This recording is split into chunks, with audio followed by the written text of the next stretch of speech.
Welcome aboard the U.S.S. Cairo. I am Lieutenant Commander Thomas O. Selfridge, Jr., and I had the honor of serving as this ship's captain during the American Civil War. It's my pleasure to welcome you today as you explore this extraordinary vessel and its rich history. Let me tell you a bit about this fine ship.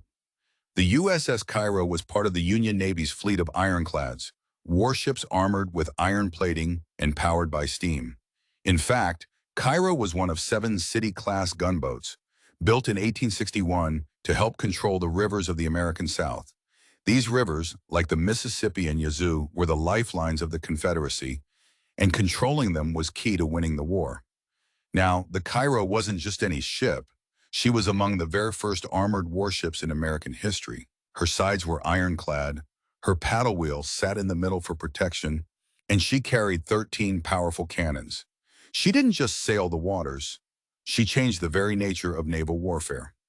On December 12, 1862, while leading a mission up the Yazoo River in Mississippi, the Cairo struck 2 Confederate torpedoes, what we would now call naval mines, and sank in just 12 minutes.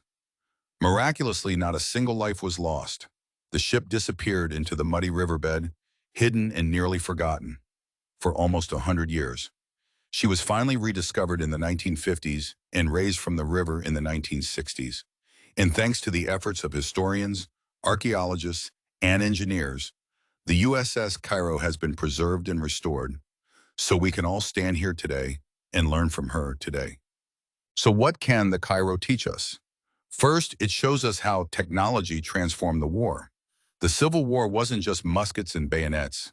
It was a time of innovation. Railroads, telegraphs, iron ships, and even submarines. Second, the Cairo reminds us of the importance of strategy.